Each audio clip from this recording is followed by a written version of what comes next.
आज हम डिस्कस करेंगे जैजुरी, इसकी हम कुछ समरी डिस्कस करेंगे और इसके बाद ना हम एक पोएम है इसकी बस बाय अरुण कोलाटकर, वो लाइन बाय लाइन उसका मतलब डिस्कस करेंगे उसको। Jejuri is a series of poems written by Indian poet Arun Kolatkar. ये ना एक सीरीज ऑफ पोएम है, वॉल्यूम है you can say, consist of 31 poetic sequence. इसमें 31 पोएटिक सीक्वेंस है। Jejuri depicts Kolatkar's visit to Jejuri a city in Pune which the poet visited in 1964। ये ना एक सिटी है पुणे में, पुणे मतलब महाराष्ट्र में, और ना यहाँ पोएट ने विजिट किया था 1964 में। It was first published in opinion literary quarterly in 1974 and issued in book form in 1976। और ना फर्स्ट टाइम ये पब्लिश हुई थी ओपिनियन लिटरेरी क्वार्टरली में इन 1964, और बुक फॉर्म में ये इशू हुई 1976 में। Jejuri won the Commonwealth poetry prize in 1977। Jejuri कुछ एक्स्ट्रा नॉलेज और इसके बारे में extra information. Jejuri is a place of pilgrimage near Pune Maharashtra. ये ना एक पिलग्रीमेज मतलब एक तीर्थ स्थान है near Pune Maharashtra. Jejuri is known for the temple of lord Khandoba located on hill. एक है ना पहाड़ी पे एक टेम्पल है लॉर्ड खंडोबा के नेम से, उसके लिए ये फेमस है Jejuri. Khandoba the local god of the temple is specially worshipped by community called Dhangar community. ये ना जो मतलब जो टेम्पल का जो गॉड है वो ना एक कम्युनिटी द्वारा वर्शिप्ड किया जाता है, उसका नाम है दंगर community. The Dangars are associated with cattle herding and fall under the economical backward classes। जो ये ना जो पीपल हैं जो इसी मतलब वर्शिप करते हैं इस खंडोबा टेम्पल में, वो ना मतलब विशेषली पशुपालन के लिए जाने जाते हैं, और एक बैकवर्ड क्लास में मतलब इकोनॉमिकली काफ़ी वीक हैं वो, और बैकवर्ड क्लास में फॉल करते हैं। Khandoba is a manifestation of Lord Shiva who is worshipped in Maharashtra, is a god of sword fighting. ये ना एक मतलब आप कह सकते हैं कि खंडोबा जो लॉर्ड शिवा का ही एक रूप कह सकते हैं आप इसी, हु इज़ वर्शिप्ड इन जो महाराष्ट्र में वर्शिप किया जाता है। और ना इसका जो फेमस वेपन है ना जिससे ये फाइट करता है वो स्वॉर्ड है, मतलब तलवार। He is a warrior riding a horse with a sword as his weapon. वो वॉरियर है, राइड करता है हॉर्स पे, स्वॉर्ड उसका मेन वेपन है। इस सिलेक्टिव पॉइंट से describe a journey to the temple of Khandoba. दिवस, इस पोएम में ना बहुत से पिलग्रिम्स इकट्ठे होकर ना जेजुरी जा रहे हैं। जेजुरी एक क्वाइट रिलीजियस प्लेस है, बहुत से टेम्पल है यहाँ जगह, और बहुत से देखने योग्य स्थान है वहाँ। जी बस में सवार होकर सभी पिलग्रिम्स वहाँ जा रहे हैं। The tarpaulins flaps are button down on the windows of the state transport बस।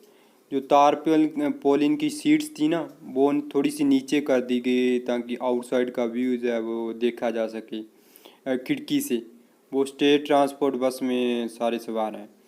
All the way up to Jejuri a cold wind keeps whipping and slapping a corner of tarpaulin at zero Elbe.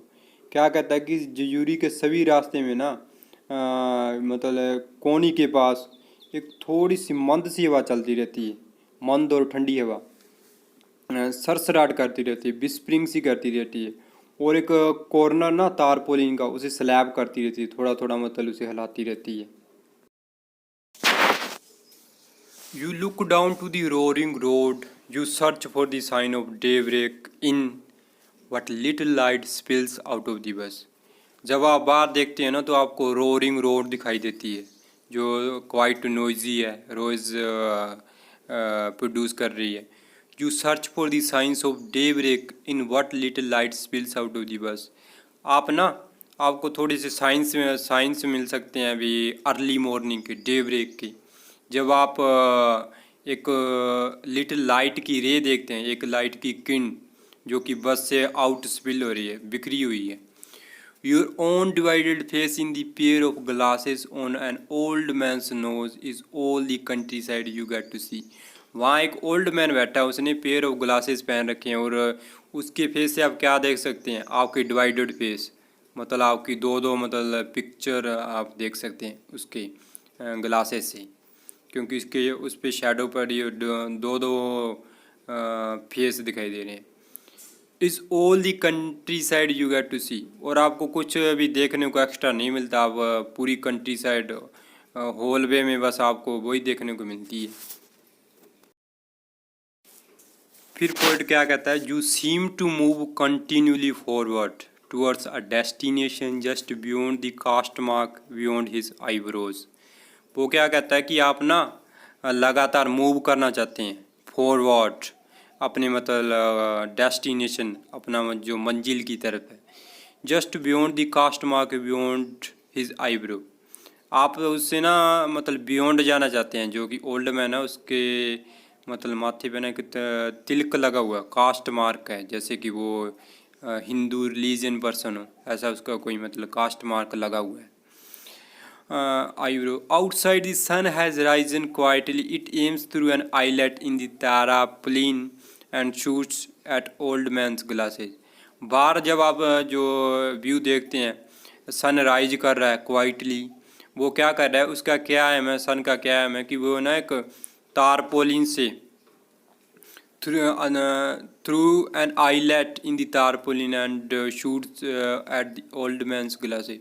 वो tarpaulin के through ना एक eyelet सी बनी हुई है किसी की चेहरे की, वहाँ से ना वो ओल्ड मैन के ग्लास को शूट कर रहा है मतलब उसको मतलब कंटिन्यू ग्लांस कर रहा है। A sword of sunbeams come to rest gently against the driver's right temple. The bus seems to change direction. अब पोइट क्या कहते हैं, जो मतलब सूर्य की रेज हैं, सूर्य की किरणें हैं, वो मतलब कट के आ रही हैं और रेस्ट करना चाहती हैं, ऐसे कि जेंटली कट के आ रही हैं और ऐसा लग रहा है कि रेस्ट करना चाहती हैं। ड्राइवर्स राइट टेम्पर, राइट जो आप कह सकते हैं भी ड्राइवर का जो आंख के पास और माथे के नीचे होता है ना, उसे टेम्पल कहा जाता है। दी बस सीम्स टू चेंज डायरेक्शन, इसका अर्थ है कि आके ना वहाँ लगी उसके रेज हैं जो सन की, इसका अर्थ है कि जो ड्राइवर ने ना बस की डायरेक्शन है वो चेंज कर दी। At the end of bumpy ride, bumpy ride मतलब कि ऊबड़ खाबड़, कभी बस मूव करते हुए इधर जा रही है, कभी इधर जा रही है, कभी मतलब खड्डे आ रहे हैं, बम्पी राइड वो होती है। Eight the end of bumpy ride with your own face on the either side when you get out of the face. फिर क्या होता है एट द एंड में जब ना आप बम्पी राइड कर लेते हो, ये ऊबड़ खाबड़ जहाँ कुछ भी ऐसी राइड कर लेते हो, फिर ना आपके फेस के दोनों ओर जब आप नीचे उतरते फिर वो वहाँ आ जाती हैं सन बीम्स रेज।